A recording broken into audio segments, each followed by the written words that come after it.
সবাইকে স্বাগত জানাচ্ছি বিডি ভিউজে। আপনাদের সাথে আছি আমি সুস্মিতা দাস। ইরান ও যুক্তরাষ্ট্রের মধ্যে মাস্কাটে অনুষ্ঠিত সাম্প্রতিক আলোচনা কোনো চুক্তির জন্ম দেয়নি, বরং এটি সময় কিনে নিয়েছে। এমন একটি সময় যা হয়তো ভবিষ্যৎ সমঝোতার ভিত্তি তৈরি করবে, আবার হয়তো কেবল সংঘাতের আগের বিরতি হিসেবে থেকে যাবে।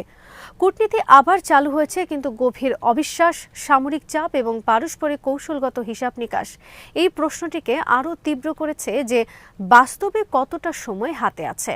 আরও বিস্তারিত থাকছে ওয়াহিদ ফারুকের প্রতিবেদনে।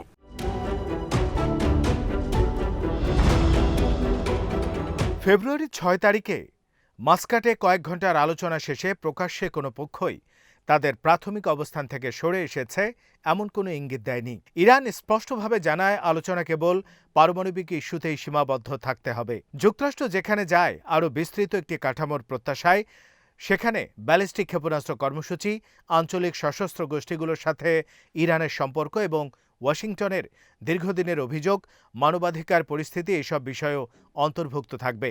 শেষ পর্যন্ত কেউই নিজের অবস্থান পুরোপুরি চাপিয়ে দিতে পারেনি, তবে উভয় পক্ষই আবার আলোচনায় বসতে সম্মত হয়েছে।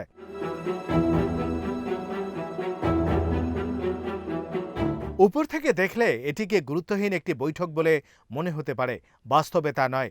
মাস্কাটের এই আলোচনা ছিল ২০২৫ সালে জুনে ইরানের পারমাণবিক স্থাপনায় যুক্তরাষ্ট্র ও ইসরায়েলের যৌথ হামলার পর প্রথম উচ্চ পর্যায়ের কূটনৈতিক যোগাযোগ। ওই হামলায় ইরানের দাবি অনুযায়ী ১,০০০-এর বেশি মানুষ নিহত হন এবং ৩টি পারমাণবিক স্থাপনা লক্ষ্যবস্তুতে পরিণত হয়।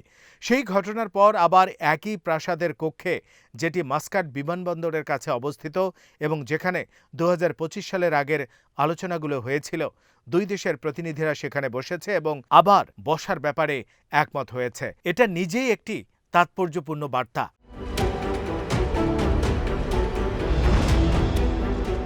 তবে আলোচনার ধারাবাহিকতা মানেই অগ্রগতি নয়। মাস্কাটে যা ঘটেছে এবং একটি বাস্তব চুক্তির জন্য যা প্রয়োজন, এই দুইয়ের মধ্যকার ব্যবধান এখনও বিশাল।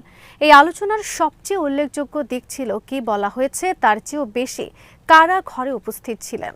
মার্কিন প্রতিনিধি দলের নেতৃত্ব দেন বিশেষ দূত স্টিভ উইটকফ ও প্রেসিডেন্ট ডোনাল্ড ট্রাম্পের জামাতা জ্যারেড কুশনার।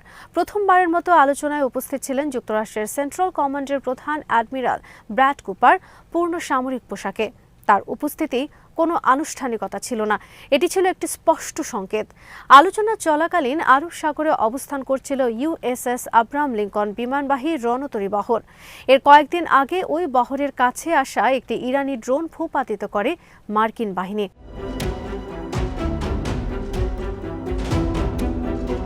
একজন ইরানি কূটনীতিক সূত্র রয়টার্সকে জানান, কুপারের উপস্থিতি আলোচনাকে ঝুঁকির মধ্যে ফেলেছে। আল আরাবি টিভিকে দেয়া একটি সূত্রে জানায়, হুমকির পরিবেশে হওয়া আলোচনা কৌশলগত লাভের চেয়ে ক্ষতি বেশি ডেকে আনতে পারে। তেহরানের কাছে বার্তাটি ছিল একেবারে স্পষ্ট। এটি এমন একটি কূটনীতি যা শক্তির ছায়ায় পরিচালিত হচ্ছে, শক্তির বিকল্প হিসেবে নয়।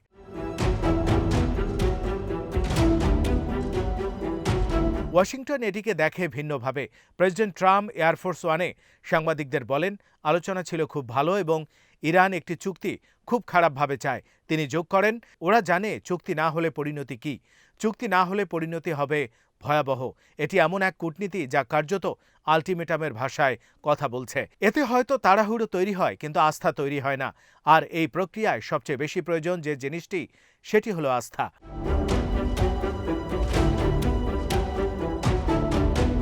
এই অবিশ্বাস কোনো সাময়িক সমস্যা নয়, এটি কাঠামোগত। ২০১৫ সালের যৌথ ব্যাপক কর্মপরিকল্পনা বা জেসিপিওএ থেকে যুক্তরাষ্ট্র ২০১৮ সালে একতরফাভাবে বেরিয়ে যায়। যদিও আন্তর্জাতিক পরিদর্শন সংস্থাগুলো তখনও নিশ্চিত করেছিল যে ইরান তার অঙ্গীকার মেনে চলেছে। সেই সিদ্ধান্ত ইরানের কাছে যুক্তরাষ্ট্রের প্রতিশ্রুতির স্থায়িত্ব নিয়ে গভীর সন্দেহ তৈরি করে। এরপর ২০১৯ সাল থেকে ধাপে ধাপে ইউরেনিয়াম সমৃদ্ধকরণ বাড়িয়ে চুক্তি লঙ্ঘনের পথে হাঁটে তেহরান, যা আবার তাদের বিশ্বাসযোগ্যতাকে ক্ষতিগ্রস্ত করে।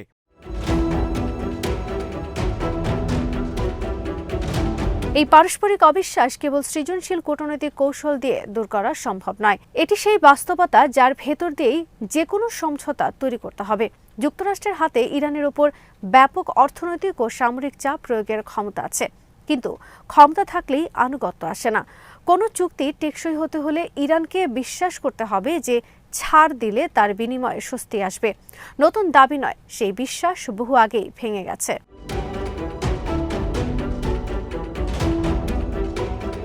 মাস্কাট আলোচনার সময়কালে ঘটনা প্রবাহ এই সমস্যাকে আরও স্পষ্ট করেছে।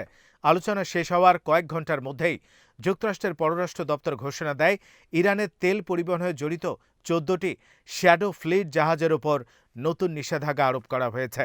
পাশাপাশি 15টি প্রতিষ্ঠান ও 2 ব্যক্তির বিরুদ্ধেও ব্যবস্থা নেওয়া হয়েছে। ট্রেজারি ডিপার্টমেন্ট একে প্রশাসনের সর্বোচ্চ চাপ নীতির অংশ হিসেবে তুলে ধরে। এগুলো আগে থেকে পরিকল্পিত ছিল নাকি আলোচনার সঙ্গে তাল মিলিয়ে সময় নির্ধারণ করা হয়েছিল, তা যাই হোক না কেন, বার্তাটি পরিষ্কার। যুক্তরাষ্ট্র একদিকে আলোচনা করবে, অন্যদিকে চাপ বাড়াবে।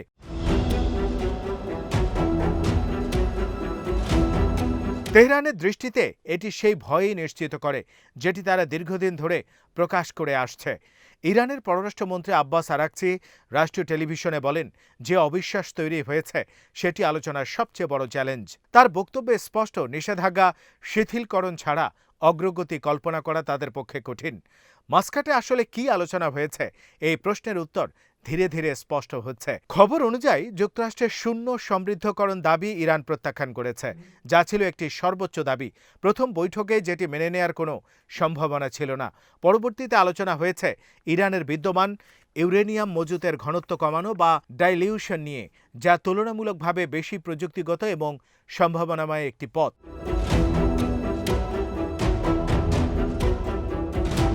একই সময় আল জাজিরার প্রতিবেদনে বলা হয়, মিশর, তুরস্ক ও কাতারের কূটনীতিকরা আলাদাভাবে ইরানকে একটি কাঠামো প্রস্তাব দেন।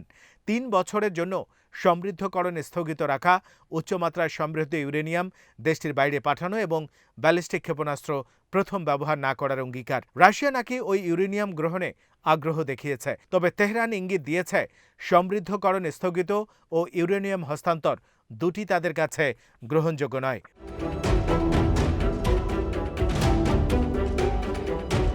সবচেয়ে গুরুত্বপূর্ণ অগ্রগতি সম্ভবত ছিল সবচেয়ে কম দৃশ্যমান। এক্সিওসের প্রতিবেদনে বলা হয়, উইটকফ ও কুশনার সরাসরি আরাকচির সঙ্গে বৈঠক করেন, যা আগের কঠোর পরোক্ষ ফরম্যাট থেকে সরে আসার ইঙ্গিত। গত বছর ইরান জোর দিয়েছিল যুক্তরাষ্ট্রের সঙ্গে সব যোগাযোগ ওমানি মধ্যস্থতাকারীদের মাধ্যমেই হবে। সেই দেয়াল আংশিকভাবে ভাঙা মানে উভয় পক্ষই বুঝছে প্রযুক্তিগত দর কষাকষি শুরু হলে পরোক্ষতা আর যথেষ্ট নয়। ওমানের পররাষ্ট্রমন্ত্রী বদর আল বুসাইদি দিনটির সবচেয়ে বাস্তবসম্মত মূল্যায়ন দেন। তিনি বলেন, এই আলোচনার লক্ষ্য ছিল কূটনৈতিক ও প্রযুক্তিগত আলোচনার পুনরারম্ভের জন্য উপযুক্ত পরিবেশ তৈরি করা, অর্থাৎ এটি শেষ নয়, শুরু মাত্র।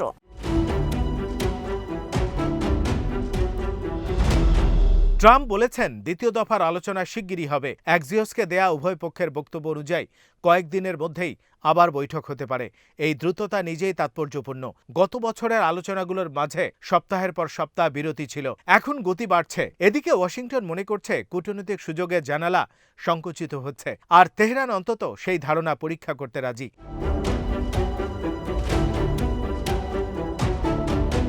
এই সময়টাতে কয়েকটি বিষয় নির্ধারণ করবে, এই তাড়াহুড়ো কি বাস্তব অগ্রগতিতে রূপ নেয় নাকি শুধু গতি বাড়িয়েই শূন্যতা তৈরি করে।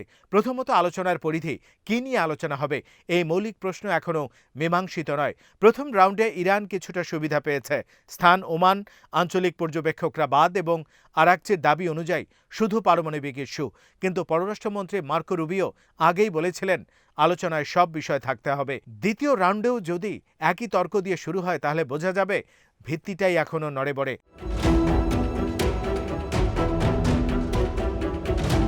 দ্বিতীয়ত, ইরানের সমৃদ্ধকরণ অবস্থান। 2025 সালে জুনের যুদ্ধের আগে ইরান 60% পর্যন্ত ইউরেনিয়াম সমৃদ্ধ করছিল, যা অস্ত্রমানের খুব কাছাকাছি। তেহরান বলছে হামলার পর সমৃদ্ধকরণ বন্ধ হয়েছে, তবে একই সঙ্গে তারা বোমা বিধ্বস্ত স্থাপনাগুলোতে আন্তর্জাতিক পরমাণু শক্তি সংস্থার পরিদর্শন নতুন ব্যবস্থার উপর নির্ভরশীল বলে জানিয়েছে, যা উদ্বেগ বাড়িয়েছে। বিপরীতে, সমৃদ্ধকরণ পুনরায় শুরু বা বাড়ানোর কোনো খবর এলে কূটনীতির পথ কার্যত বন্ধ হয়ে যাবে।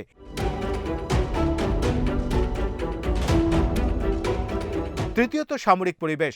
আরব সাগরে মার্কিন নৌবহর কেবল প্রদর্শনের নয়, আব্রাহাম লিঙ্কনের কাছে ড্রোন ভূপাতিত হওয়া এবং হরমুজ প্রণালীতে মার্কিন পতাকাবাহী জাহাজ থামানোর ইরানি চেষ্টা দেখিয়েছে সংকেত কত দ্রুত ভুল বোঝাবুঝিতে রূপ নিতে পারে। বহর জোরদার করা হবে, একই থাকবে নাকি ধীরে ধীরে সরানো হবে, এই সিদ্ধান্তগুলোই ওয়াশিংটনের প্রকৃত মূল্যায়ন তুলে ধরবে।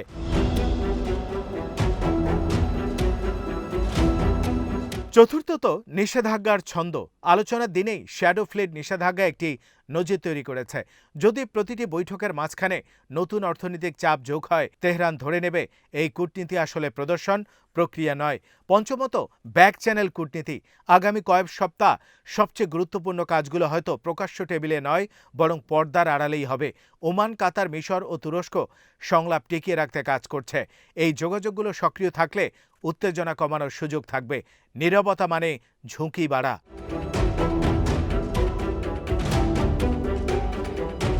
সবচেয়ে সম্ভাব্য স্বল্প মেয়াদী ফলাফল হলো না চুক্তি, না যুদ্ধ, বরং একটি নিয়ন্ত্রিত অচল অবস্থা। উভয় পক্ষ প্রকাশ্যে কঠোর অবস্থান বজায় রাখবে, কিন্তু এমন পদক্ষেপ এড়িয়ে চলবে যা ভবিষ্যৎ আলোচনা অসম্ভব করে তোলে। এটি সতর্কতার ওপর দাঁড়িয়ে থাকা একটি বিরতি, আস্থার উপর নয়। এই অঞ্চলের জন্য পার্থক্যটি অত্যন্ত গুরুত্বপূর্ণ। উপসাগরীয় দেশগুলো সংঘাতের মঞ্চ হতে চায় না। তাদের বক্তব্যে বারবার এসেছে উত্তেজনা হ্রাস ও সংযমের আহ্বান। তারা আয়োজন করতে পারে, উৎসাহ দিতে পারে, কিন্তু শর্ত চাপিয়ে দিতে পারে না। মাস্কাট আলোচনা ব্যর্থ হয়নি, সফল হয়নি। এটি প্রমাণ করেছে একটি চ্যানেল আছে, সেটি ব্যবহৃত হচ্ছে এবং সরাসরি যোগাযোগ সম্ভব। কিন্তু চ্যানেল মানেই পরিকল্পনা নয়, যুদ্ধ না হওয়া মানেই চুক্তি হওয়া নয়। মাস্কাট ও পরবর্তী পর্বের মাঝের সময়টা এমন এক জানালা যেখানে ভুল হিসাব খুব কাছেই ঘোরাফেরা করছে। ধরে নেওয়া হচ্ছে উভয় পক্ষই অপরের সংকেত ঠিকভাবে পড়তে পারছে। পরবর্তী আলোচনা কোনো চুক্তি আনবে না, কিন্তু এটি দেখাতে পারে দুই পক্ষ কি এই অচলাবস্থার নিচে একটি মজবুত মেঝে তৈরি করছে, নাকি শুধু সেই মুহূর্তটিকে পিছিয়ে দিচ্ছে যখন সেই মেঝে ভেঙে পড়বে। আজ এখানেই শেষ করছি। সবাই ভালো থাকুন, সুস্থ থাকুন আর দেখতে থাকুন বিডি ভিউজ। চ্যানেলটি ভালো লাগলে সাবস্ক্রাইব করুন, সংযুক্ত থাকুন আমাদের ফেসবুক পেজে।